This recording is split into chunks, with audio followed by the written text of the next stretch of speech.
So, మీ స్టోరీస్‌ని ఇప్పటి వరకు అంటే మీరు రాసుకున్న దానికన్నా సరే అంటే చాలా బెటర్‌గా తెరకెక్కించిన డైరెక్టర్ ఒకళ్ళిద్దరు పేర్లు చెప్పాలి అంటే ఆఫ్‌కోర్స్ అందరితో మీకు మంచి రిలేషన్ ర్యాపో ఉంటుంది. ఐ నో మా అన్నీ కూడా. నాకంతా హ్మ్. అదే ఏమంటారు నేను రాసిన కథల కంటే కూడా నేను పనిచేసిన సినిమాల్లో నేను ఊహించిన దానికంటే సినిమా చాలా గొప్పగా వచ్చిన సినిమా సత్యం.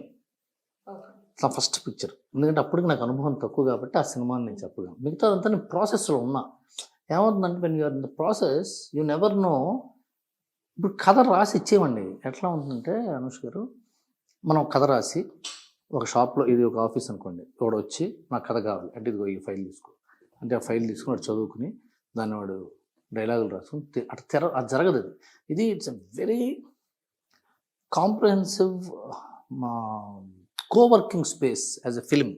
అంటే ఒక రైటర్ ఒక ఐడియా చెప్తాడు. ఆ రైటర్కి ఆ ఐడియాకి ఒక డైరెక్టర్ రియాక్ట్ అవుతాడు. ఒక హీరో దగ్గరికి వెళ్తే తను ఒక సజెషన్ ఇస్తాడు. ఒక ప్రొడ్యూసర్ దగ్గరికి వెళ్తే నేను ఇలాంటిది అనుకున్నానండి అని అతను చెప్తాడు. మీద మా ఫ్రెండ్స్ లేకపోతే ఒక తయారవుతుంది. కథ తయారయ్యే దాంట్లో అందరం భాగస్వాములు ఉంటాం.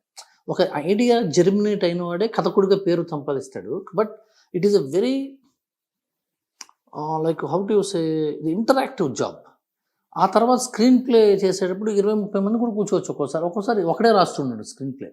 అది రాసినప్పుడు and writer goes to the shooting to clear doubts or to see how it is coming up and then again they will go to an editing suite. ఆ ఎడిటింగ్ స్వీట్లోకి వెళ్ళినప్పుడు సార్ మనం ఇలా అనుకున్నాం కదండి డైరెక్టర్ గారు, ఇలా వచ్చింది ఏంటిది అంటే కాదు ఇలా ఎందుకు వచ్చిందంటే నేను ఆ సీన్ అలా తీశాను కాబట్టి ఇలా వచ్చింది ఇది. ఓకే అవునా సార్, ఓ పని చేద్దాం సార్, నాకు ఎందుకో డౌట్గా ఉంది, ఇంకెవరికైనా చూపిద్దాం అంటే ఎడిటర్ అవునండి రైటర్ గారు చెప్పింది ఇదే అండి, మరి మీరు చెప్పింది ఏదంటే కెమెరామెన్ అలా కదండి, మళ్ళీ చేద్దాం ఒకసారి, మళ్ళీ తీస్తారు, ఒకసారి రీషూట్ చేస్తాం. ఒక్కోసారి రైటర్ని అందరూ కన్విన్స్ చేస్తారు, ఏమైనా ఎక్కువ మాట్లాడి డైరెక్టర్ తీసిన కరెక్ట్, అది కన్వే అవుతుంది, నేను టెన్షన్ పడక ప్రొడ్యూసర్ లాంటి వాడు ఎడిటర్ లాంటి వాడు చెప్తారు. సో ఇది చాలా ఇంటరాక్టివ్గా ఉంటుంది జాబ్. సో మనం రాసింది గొప్పగా తీసాడు, మనం రాసింది అంటే ఎలా తీసాడు అనుకోవడానికి హక్కు లేదు, ఆస్కారం లేదు అక్కడ. Okay fine sir. అంటే మేము చాలా ఎలాబొరేట్గా ఆన్సర్స్ చేస్తున్నాం, పర్వాలేదా? లేదు సార్, లవింగ్ ఇట్ యాక్చువల్లీ చెప్పాలి అంటే ప్రతిదీ అంటే ఈ డీటెయిల్సే కదా ఆడియన్స్ కూడా కోరుకునేది, బ్యాక్గ్రౌండ్ ఈ విషయాలన్నీ కూడా. యా అండ్ సార్ ఇప్పుడు ఒకసారి కొంచెం షిఫ్ట్ చేస్తే మళ్ళీ ఈ మూవీస్ దగ్గర డైరెక్టర్ అంటాడు, రైటర్ అంటాడు ఫ్లాప్ అయినప్పుడు నేను చెప్పినట్టు తీయలేదండి డైరెక్టర్ అంటాడు. డైరెక్టర్ కూడా అంటాడు ఏమన్నా నేను చెప్తూనే ఉన్నాను సార్, అంతంత లెంగ్త్లు రాయొద్దని రాసాడు, అది ఇప్పుడు చూసుకుని ఎట్లా ఉంది. ఇప్పుడు ఒకళ్ళ మీద ఒకరిది అనుకోండి ఏం తీసా అంటే డైరెక్టర్, రైటర్ కూడా ఏమన్నా అంటే కథ ఇచ్చాను sir, it's all common, it's human nature, it's fine. But మీరు ఎప్పుడైనా రెస్పాన్సిబిలిటీ లాగా ఫీల్ అయ్యారా అండి ఏదన్నా మూవీ ఫ్లాప్ అవ్వడానికి రీజన్? థ్యాంక్ యూ ఫీల్ అయ్యాను నేను, థ్యాంక్ యూ ఫ్లాప్ అయింది కదా, నేను ఫీల్ అయ్యాను. నేను ఎందుకంటే నేను ఎందుకు రెస్పాన్సిబుల్గా ఫీల్ అయ్యానంటే నేను చాలా ఎక్కువ కథ నమ్మాను, అది నేను ఇప్పటికీ చాలా నమ్ముతున్నాను. అది ఎందుకంటే అది యూనివర్సల్ ఎమోషన్, గ్రాటిట్యూడ్ అనేది. Gratitude is an universal emotion. నాకు మా అమ్మా నాన్న పట్ల గ్రాటిట్యూడ్ ఉండటం వెరీ లాజికల్, నన్ను కన్నారు కాబట్టి. నాకు పరిచయం లేని, నాకు నా జీవన ప్రయాణంలో పరిచయం అయ్యి కొన్నాళ్ళు ఉండి నా జీవితంలోంచి వెళ్ళిపోయిన వాళ్ళు నా జీవితం మీద ఎంత ఇంపాక్ట్ క్రియేట్ చేశారు, ఆ ఇంపాక్ట్ వల్ల నేను ఎంత ఎదిగాను అని నేను తెలుసుకునే లోపు ఎంత అహంకారంగా ప్రవర్తించానో, తెలుసుకున్నప్పుడు నా అహంకారానికి మూల్యం ఏంట్రా అంటే వాళ్ళని వెళ్ళి వాళ్ళని గుర్తించి వాళ్ళని కృతజ్ఞత అడగటము, వాళ్ళని క్షమాపణ అడగటమే అనుకునే కథ అది. ఆ కథ యునీక్, ఇప్పటిదాకా ఎవడో చెప్పలే, ఈ సింపుల్ ఎమోషన్ ఇప్పటిదాకా ఎవడో చెప్పలేదు, దీన్ని చెప్దామని రాజు గారు నేను బాగా ట్రై చేశాం. నేను ఎందుకు రెస్పాన్సిబుల్గా ఫీల్ అవుతున్నానంటే in my knowledge I'm a huge fan of Vikram K Kumar. I'm a huge fan of Vikram K Kumar for the way he shoots films, for the beautiful avant-garde visuals like 24 or Ishq and మనం.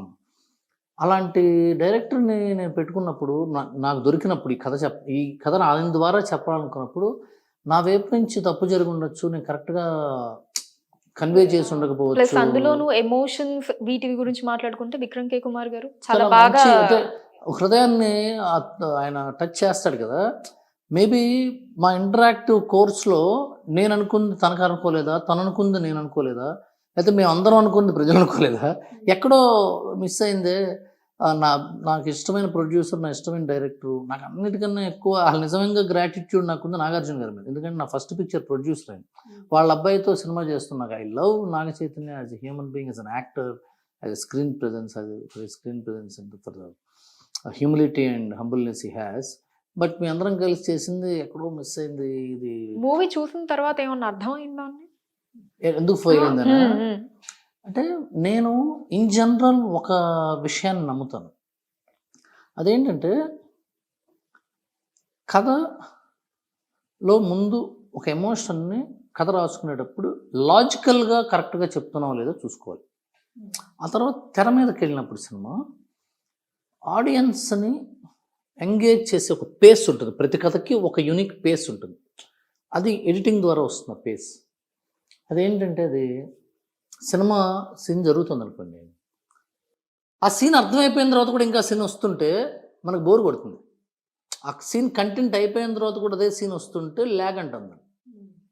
ఆ scene మనకి ఎక్కకుండానే ఇంకో scene వస్తుంటేనేమో fast అయిపోయింది, డైరెక్ట్గా inject చేయలేకపోయాము scene బుర్రలోకి అనుకుంటాం. So నా personal feeling pacing చాలా important. ప్రతి ఒక కథకు ఒక్కొక్క పేసింగ్ ఉంటుంది. అందుకనే మోస్ట్ ఇంపార్టెంట్ ఆస్పెక్ట్ ఎడిటర్. మాకు national award winning editor Naveen Nuli garu, and జెర్సీకి నేషనల్ అవార్డు వచ్చింది. Fantastic editor. He has done some fabulous films. Trivikram గారికి, సుకుమార్ గారికి, వీళ్ళందరికీ చేశాడు ఆయన. సో అతను చెప్తూనే ఉన్నాడు ఏదో తేడా ఉందని చెప్తాను. First is the first judge. So ఆయనకి పెద్దగా కనెక్ట్ అవ్వలేదు thank you cinema. That's what I gathered from what he spoke. ఆయన నాకు మొహమ్మద్ చెప్పుండకపోవచ్చు, కానీ ఆయన నాకు చెప్పిన మాటల ద్వారా నాకు అర్థమైంది. ఇప్పుడు మళ్ళీ నేను ఎప్పుడు కాంట్రవర్సీ అవ్వకుండా చెప్తున్నాను. He didn't tell me. So అది ఒక్కోసారి ఏమవుతుంది, ఆ పేస్నితో ఎమోషనల్ ఫిల్మ్స్ ఏమవుతాయంటే బ్యాక్గ్రౌండ్ స్కోర్ కూడా చాలా ఇంపార్టెంట్.